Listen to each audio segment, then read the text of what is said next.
What does the High Court's ruling mean for the future of the court and the politics surrounding it? Earlier today, I spoke with UCI Professor of Law Michele Goodwin about that and what's next move for the abortion rights activists might be.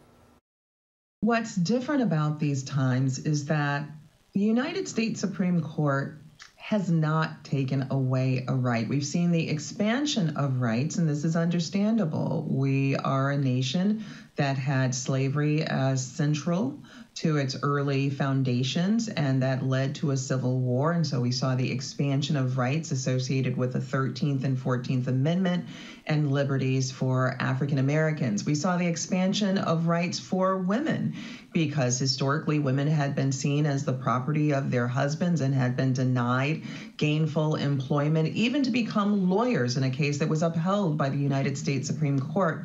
What becomes alarming about this is that we've not seen the court take away rights per se, as we have with this particular ruling. And so this raises questions not just about reproductive health rights and abortion, but this raises significant questions about the rule of law and also what many are calling on, which is the question about the legitimacy of the United States Supreme Court. Talk to me about the legal side. On the other side, people have been working 49 years to see this. On this side, if people do want to see a change, is there anything that can be done? Because the court's work, it seems like things take so long, and it seems like there needs to be a specific case to even address this issue. Is there anything to be done on that side? Well, that's an excellent question that you've asked, and you are absolutely right. This has been more of a marathon than a sprint to see this day come and the Dobbs decision, which has dismantled Roe v. Wade. And it is true that it may, in fact, take a marathon as well to restore this right that the Supreme Court has taken away. It seems for now this is a system that we have to work with, but that said, there's nothing in the Constitution that limits the size of the court to 9 justices.